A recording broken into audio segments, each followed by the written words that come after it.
Item ಯಾವುದೇ ಇರಲಿ try ಮಾಡಿ ಆಚಿ ಚಿಕನ್ ಮಸಾಲಾ. ಆಚಿ ಚಿಕನ್ ಮಸಾಲಾ. ಹಿಂದುಳಿದ ವರ್ಗಗಳ ಆಯೋಗದ ಮಹತ್ವದ ಸಭೆಯನ್ನು ನಡೆಸಲಾಗ್ತಾ ಇದ್ದು ಬೆಳಗ್ಗೆ 11 ಗಂಟೆಗೆ ತುರ್ತು ಮೀಟಿಂಗ್ ಕೂಡ ಆಯೋಜನೆ ಮಾಡಲಾಗಿದೆ. ಸರ್ಕಾರಕ್ಕೆ ಜಾತಿ ಗಣತಿ ವರದಿಯನ್ನು ಸಲ್ಲಿಸುವುದಕ್ಕೆ ಸಿದ್ಧತೆಯನ್ನು ಮಾಡಿಕೊಳ್ಳಲಾಗ್ತಾ ಇದೆ. ಒಂದು ಕಡೆ ಸಿದ್ದರಾಮಯ್ಯ ರಾಜೀನಾಮೆಗೆ ಹೈಕಮಾಂಡ್ ಸೂಚನೆಯನ್ನೇನೋ ಕೊಟ್ಟಿದೆ, ಮತ್ತೊಂದು ಕಡೆ ಆಯೋಗದಿಂದ ತುರ್ತು ಸಭೆಯನ್ನು ಕೂಡ ಕರೆಯಲಾಗಿದೆ. ಹೀಗಾಗಿ ಕುತೂಹಲ ಮೂಡಿಸಿದ ಆಯೋಗದ ನಡೆ ಏಕಾಏಕಿಯಾಗಿ ಯಾಕೆ ಮೀಟಿಂಗ್? ಜೂನ್ 30ರಂದು ನಡೀಬೇಕಾಗಿದ್ದಂತ ಆಯೋಗದ ಸಭೆ ಆದ್ರೆ ಮುಂಚಿತವಾಗಿ ನಡೆಸಲಾಗ್ತಾ ಇದೆ. ಪ್ರಸನ್ನ, ಈಗಾಗಲೇ ನಾವು ಗಮನಿಸ್ತಾ ಇದೀವಿ, ಒಂದು ಕಡೆ ಸಿಎಂ ಸಿದ್ದರಾಮಯ್ಯನವರ ಪದತ್ಯಾಗ ಒಂದು ಕಡೆ ಆದ್ರೆ ಹಿಂದುಳಿದ ವರ್ಗಗಳ ನಾಯಕರ ಸಭೆಯನ್ನ ಇವತ್ತು ಕರೆಯಲಾಗಿದೆ ಏಕಾಏಕಿ. ಅಂದ್ರೆ ಜೂನ್ 30ನೇ ತಾರೀಕು ಇದ್ದಂಥದ್ದು ಈಗ ಏಕಾಏಕಿ ತರಾತುರಿಯಲ್ಲಿ ಕರೆದಿರುವಂತಹ ಉದ್ದೇಶ ಆದ್ರೂ ಏನು? ಶಕುಂತಲಾ, ರಾಜ್ಯ ರಾಜಕಾರಣದ ಇತಿಹಾಸದಲ್ಲಿ ಜಾತಿ ಗಣತಿ ಬಹಳ ಮಹತ್ವವನ್ನು ಪಡೆದುಕೊಂಡಿತ್ತು.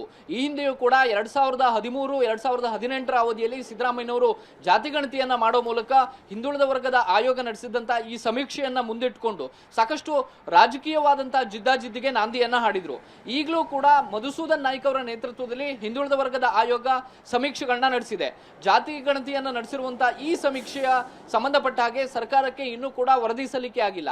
ಜೂನ್ 30ಕ್ಕೆ ಹಿಂದುಳಿದ ವರ್ಗಗಳ ಆಯೋಗದ ಸಭೆ ನಿಗದಿಯಾಗಿತ್ತು.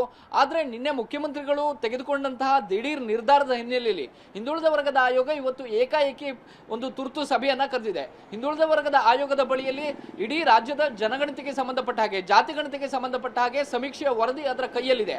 ಆ ವರದಿಯನ್ನ ಶಿಫಾರಸನ್ನ ಸರ್ಕಾರಕ್ಕೆ ಸಲ್ಲಿಕೆಯನ್ನ ಮಾಡಬೇಕು.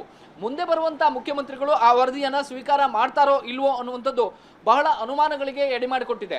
ಹಿಂದೆ ನಾವು ಇತಿಹಾಸವನ್ನು ಗಮನಿಸಿದ್ರೆ ಕರ್ನಾಟಕದ 2018ರಿಂದ 2023ರ ತನಕದ ರಾಜಕಾರಣವನ್ನು ಗಮನಿಸಿದ್ರೆ ಜಾತಿ ಗಣತಿಯನ್ನ ವರದಿಯನ್ನ ಸ್ವೀಕಾರ ಮಾಡುವಂತಹ ಪ್ರಯತ್ನಕ್ಕೆ ಯಾವ ಮುಖ್ಯಮಂತ್ರಿಗಳು ಕೂಡ ಕೈ ಹಾಕಿಲ್ಲ. ಇದೇ ಕಾರಣಕ್ಕೋಸ್ಕರ ಜಾತಿ ಗಣತಿಯ ಒಂದು ವರದಿಯನ್ನ ತಕ್ಷಣ ಸ್ವೀಕಾರ ಮಾಡಬೇಕು ಅಂತ ಹೇಳಿ ಏನಾದರೂ ಸಿದ್ದರಾಮಯ್ಯನವರು ತೀರ್ಮಾನ ಮಾಡಿದ್ರ? ಇದೇ ಕಾರಣಕ್ಕೋಸ್ಕರ ಇವತ್ತು ತುರ್ತು ಸಭೆಯನ್ನ ಹಿಂದುಳಿದ ವರ್ಗದ ಆಯೋಗ ಕರೆದಿದ್ಯಾ ಅನ್ನುವಂಥದ್ದು ಸಾಕಷ್ಟು ಅನುಮಾನಗಳನ್ನ ಹುಟ್ಟಿಸ್ತಾ ಇದೆ. ಹಿಂದುಳಿದ ವರ್ಗದ ಆಯೋಗ ಕೊಡುವಂತಹ ವರದಿ ರಾಜಕಾರಣದ ದೃಷ್ಟಿಯಿಂದ ಬಹಳ ಮುಖ್ಯ ಆಗುತ್ತೆ. ಹಿಂದುಳಿದ ವರ್ಗದ ಜಾತಿ ಗಣತಿಯ ಆಧಾರದ ಮೇಲೆ ಹಿಂದೆ ರಾಜ್ಯ ರಾಜಕಾರಣ ಒಂದಷ್ಟು ಬೇರೆ ಬೇರೆ ತಿರುವುಗಳನ್ನ ಪಡೆದುಕೊಂಡಿದೆ ಮತ್ತು ಸಿದ್ದರಾಮಯ್ಯನವರಿಗೆ ಬೆನ್ನೆಲುಬಾಗಿಯೂ ಕೂಡ ಈ ಜಾತಿ ಗಣತಿಯ ವರದಿ ಆಧಾರವಾಗಿ ನಿಂತಿತ್ತು.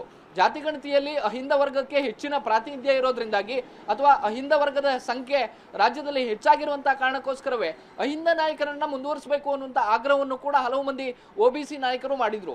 ಈಗಲೂ ಕೂಡ ಹಿಂದುಳಿದ ವರ್ಗದ ಆಯೋಗ ಇವತ್ತು ತರಾತುರಿಯಲ್ಲಿ ಸಭೆಯನ್ನ ಕರೆದಿದೆ.